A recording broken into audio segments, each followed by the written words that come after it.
வணக்கம். இன்றைக்கும் ஒரு இன்ட்ரெஸ்டிங்கான டாபிக் தான். ரொம்பவே இன்ட்ரெஸ்டிங்கான டாபிக்னு சொல்லலாம். ஏன்னா இல்லத்தரசிகளுக்கே டஃப் கொடுக்குற அந்த கரப்பாம்பூச்சி நம்ம வீட்டில் அந்தளவுக்கு டென்ஷன் பண்ணோம். ஸோ அதை எப்படி போட்டு தரலான்றது தான் பார்க்க போகிறோம். நான் நிறைய நேச்சுரல் ப்ராடக்ட் ட்ரை பண்ணி பார்த்துருக்கேன். எதுவுமே ஒர்க் அவுட் ஆகலை. அதே மாதிரி எனக்கு கெமிக்கல் பேஸ்டு அந்தளவுக்கு இன்ட்ரெஸ்ட் இருக்காது. இருந்தாலும் இதை ட்ரை பண்ணி பார்க்கலாம் அப்படின்னு சொல்லிட்டு தான் நான் ஆன்லைனில் வாங்கியிருந்தேன்.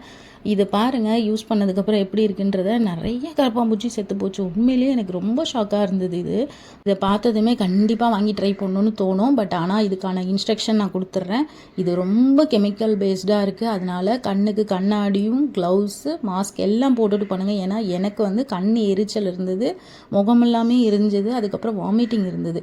ஸோ நான் எதுவுமே போட்டுக்கிட்டு பண்ணலை, சும்மா ட்ரை பண்ணுவோம் அப்படின்னு பண்ணதுனால நீங்கள் கண்டிப்பாக அதெல்லாம் போட்டுட்டு பண்ணுங்கள். இது அந்தளவு கெமிக்கல்டாக இருக்குது. குழந்தைங்க இருக்கிற வீட்டில் யோசிச்சுட்டு வாங்கலாமா வேண்டாமான்னு யோசிச்சு வாங்குங்க. ஆனால் பட் எஃபெக்டிவான ஒரு பொருள் தான் இது. கண்டிப்பாக நல்லா இருக்குது.